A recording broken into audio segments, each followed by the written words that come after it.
Welcome back, everybody, to another deep dive. This time, we're focusing on practical English phrases. You know, those little nuggets that can really make your conversations flow. And we've got a whole bunch of insights from this popular podcast for English learners. And we're going way beyond, just the dictionary definitions, trying to give you the tools to really sound more like a native speaker. Yeah, it's like giving our listeners a secret decoder ring, for all those subtle nuances and situations that textbooks just don't cover. Exactly. Yeah. So why don't we just jump right in with the phrase you'll hear all the time, how's it going? I mean, it seems pretty straightforward, right? It is. But, it's way more versatile than the more formal, how are you? Yeah. There's this like inherent friendliness to it, like a shortcut to showing someone you're on good terms with them. Right. Yeah. You wouldn't use it with your boss, like during a performance review. Yeah. But it's great for, just catching up with a coworker at the coffee machine. And even then, the expected answer can range from just a quick good you to a whole long chat. It just depends on the context. Right. Exactly. It all comes down to the situation and, your relationship with the person. Now, and another phrase that's gotten really popular is, I'm just chilling. What's interesting to me is how it reflects this like bigger cultural shift. Yeah, for sure. It's like we're kind of pushing back against this idea that we always got to be on and productive all the time. Instead, chilling is becoming like a badge of honor, a way of saying, hey, I'm prioritizing relaxation. Do you think this trend is a positive thing, or could it, maybe lead to some societal complacency? That's a great question. Yeah. And it's one that sociologists are actually debating right now. On the one hand, it's definitely healthy to embrace downtime and resist that pressure to constantly hustle. But on the other hand, could this lead to a decline in ambition or even productivity overall? It's something for you to think about, listener. Where do you fall on that spectrum? Okay, so let's switch gears a little bit now to a phrase that's deceptively simple, but can actually be kind of tricky. Pick up. I mean, we all know it means to grab something, but it feels like English speakers use it for everything. Oh, yeah. Pick up is like a chameleon. It just changes its meaning based on the context. For example, I need to pick up some milk is pretty straightforward. But then we also say, I'm going to pick up my friend from the airport. And all of a sudden, it means something totally different. So how do English learners figure out, which meaning is intended? Well, the objects involved are key. Are you picking up like a physical object, a person, or even an abstract concept? The rest of the sentence will usually make it crystal clear. Okay, so speaking of getting things done, let's talk about run errands. Yeah. This one always makes me think of that never-ending to-do list. Going to the bank, mailing a letter, picking up dry cleaning. It can be like a marathon sometimes. And it often is treated as one. We cram all these little tasks into one big outing. It's like a badge of honor for how much we can handle. But it also kind of shows how fragmented modern life can be, constantly bouncing between all these different obligations. For sure. Now, on a lighter note, how about grab a bite? This one always sounds so casual and fun, like a spontaneous invitation. Yeah, it's the perfect phrase for suggesting a quick informal meal. No pressure for, a fancy dinner or even a sit-down meal.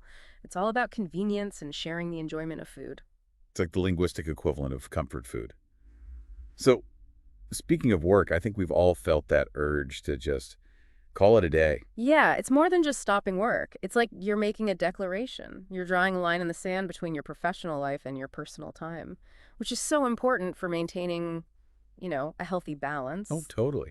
But sometimes, even before we're ready to call it a day, we need a little breather. That's where take a break comes in. And it's not about being lazy. It's recognizing that stepping away can actually make you more productive over time. Right, exactly. It's like you're hitting the reset button in your brain. Mm. And when you come back, you can often, approach your tasks with fresh eyes and more energy. What are some of your favorite ways to take a break, listener? A quick walk, maybe a chat with a friend, some mindful meditation, perhaps. I'm a big fan of stepping away from my desk and doing some stretches. It helps me clear my head and get the blood flowing. Now, for those times when you're feeling super motivated and you're ready to tackle that to-do list, we've got get things done. Oh, yeah. This is the mantra of productivity ninjas. It's all about being proactive and, really determined to achieve your goals. But instead of just telling yourself to get things done, try actually identifying one specific thing you want to accomplish today. Just thinking about it can kind of jumpstart the whole process. That's great advice. So another phrase that can be a little tricky is catch up. It seems like it has like two totally different meanings depending on the context. Yeah, you're right. On one hand, it can refer to reconnecting with someone you haven't seen in a while. Like, we should catch up soon. I want to hear all about your new job. It's that feeling of wanting to bridge the gap, and hear about, what's been happening in their life. Exactly. But Yeah. then catch up can also be about tasks. Like, I need to catch up on my sleep after that late night, or I'm so behind on work, I need to catch up this weekend. So it can apply to both people and tasks. Hmm. That's pretty fascinating. And speaking of being busy, let's talk about in a hurry. I think we've all been there, right? Rushing around with no time to spare. It's a universal experience, isn't it? Oh yeah, tell me about it. I once had this major in a hurry disaster that involved mismatched shoes and a really important meeting. Let's just say I learned the hard way about being prepared. You've all had those moments where, we're so focused on the clock that we just completely overlook those little details. But sometimes, even with the best preparation, things just don't go according to plan. And that's where just in case comes in. It's like the motto of anyone who's perpetually cautious. It really is. It's all about acknowledging that, things could go wrong and taking steps to reduce that risk. It's like packing a sweater, even though the weather says it's going to be sunny. You just never know. Exactly. You're prepared for anything, even if it seems unlikely. So, in a similar vein, let's talk about a phrase that often leads to disappointment: out of order. Ugh, the dreaded out of order sign. I swear I have the worst luck with these things. Just the other day, I was craving a candy bar from the vending machine at work. And what do you know? Plastered with that sign. It's always the vending machine or the restroom, isn't it? But, it's a good reminder that even with all our fancy technology, things don't always work the way they should. That's a great point. And speaking of technology, I think we're all pretty familiar with the phrase keep in touch. It's simple, but in today's world, carries a lot of weight. It does. It's a way of saying you value the relationship and that you want to keep nurturing it, even if you aren't, physically together or seeing each other as much as you might like. It's a reminder that relationships need effort, and that even something small like a text or a phone call can go a long way in keeping those connections strong. Absolutely. Now let's shift gears to a phrase that I think really encourages us to seize the day, make the most of. This one always makes me feel so energized. It's about, grabbing those opportunities and really maximizing your experiences, no matter what you're doing. It's like saying, hey, I'm not going to let this moment pass me by. It's such a great way to approach life in general. What opportunities do you have coming up, listener, that you want to make the most of? Maybe it's a new project at work, a chance to learn a new skill, or just spending quality time with the people you love. Whatever it is, embrace it fully and really savor that experience. Yeah.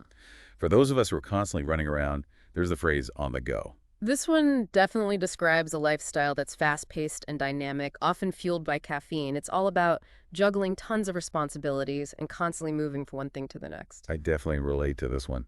Sometimes I feel like I should just have a sign on my back that says caution, on the go. But even with a busy schedule, it's important to, find ways to connect with people and learn from their experiences. That's where the phrase pick someone's brain comes in handy. It's a great way to tap into someone's knowledge and expertise. It's like saying, hey, I'm really interested in I'd love to hear more about your experience. It's a form of, informal mentorship, Mm. and it's a testament to the power of sharing knowledge. But, of course, it's always important to approach these conversations with respect and humility, right?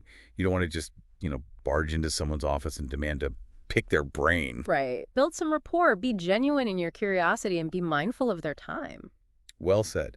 So to wrap up this first part of our deep dive, let's talk about a phrase that has a few different meanings, each with its own special nuance. Settle down. Yeah, this one can be a little loaded, right? It can mean calming down after, a moment of excitement, but it can also refer to making a big life decision, like getting married or buying a house. It really does reflect how individual aspirations kind of intersect with societal pressures. It's pretty fascinating. Absolutely. And it begs the question, what does settling down mean to you, listener? We'll have to explore that question and dig into more fascinating phrases in the next part of our deep dive. So stay tuned. Welcome back. Before the break, we were talking about how settle down can mean different things to different people. Yeah, it really makes you think, about all those societal expectations tied up with those two little words. Like, is it about following some timeline or, hitting certain milestones?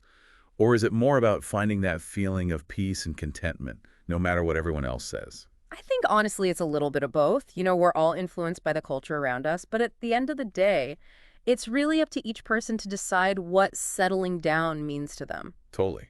So are we ready to jump into some more phrases? Absolutely. Let's Okay, so Let's talk about one that sounds kind of strange when you think about it. Pick someone's brain. I mean, it's not like actual brain surgery, right? Definitely not.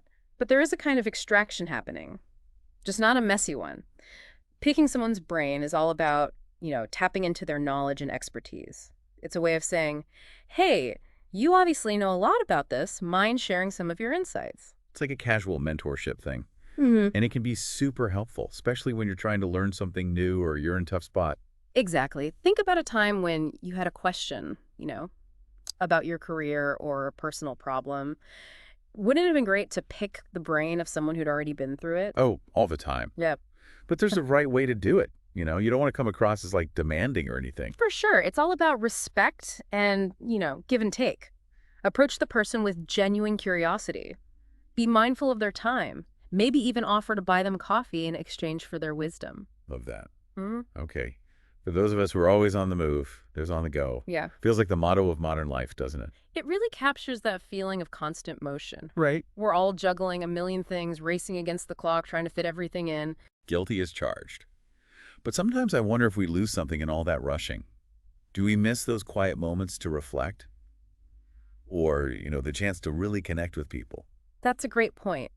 Being on the go can be exciting, but it's important to find some stillness too and focus on those relationships that matter most. It's about finding that balanced listener between action and intention. So well said.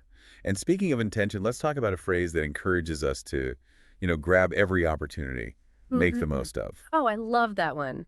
It's about really experiencing everything, savoring every moment and getting all the value you can out of any situation. It's like saying, this moment, I'm not letting it pass me by. I use this phrase a lot when I travel. Like, Yeah. I want to try all the foods, see all the sights, really soak in the culture. That's a perfect example. But it's not just about travel. It's about approaching everything with curiosity and openness, whether it's a work conference, a new hobby, even just dinner with friends. It's about being present in the moment, right? Exactly. Now, sometimes making the most of something means connecting with people and learning from them, which leads us to another interesting phrase, keep in touch. This one feels especially important these days. People are moving around all the time. Life gets so busy, it's easy to drift apart if you don't put in the effort to stay connected. That's true. But a simple keep in touch can go a long way. It's like saying, I really value our relationship, and I don't want to lose that, even if life gets in the way. It reminds us that relationships take work, and that even a quick text or a call can bridge that distance. Exactly. And speaking of distance, sometimes keeping in touch means figuring out what you know and what you still need to learn. And that's where picking someone's brain can be really helpful. It's such a useful skill, especially in a professional setting. Knowing how to pick someone's brain in the right way can open so many doors, and you learn so much faster. Definitely. But like we said before, it's all about being tactful and respectful. Now, for a phrase that always seems to bring up mixed feelings, out of order. Oh, don't even get me started. This one always pops up at the worst possible time. Like when you're dying for a coffee and the vending machine is out of order, or you're trying to catch a train and the ticket machine is down. The ultimate patience test, right? But on a deeper level, out of order shows how much we rely on technology these days. We assume everything will just work perfectly, and when it doesn't, it throws us off. Right. It's a good reminder that even in our super connected world, things break down. Sometimes you just got to go with the flow. Exactly. Now, for a phrase that can be both exciting and kind of scary, just in case. The motto of the prepared, the overpackers, the warriors.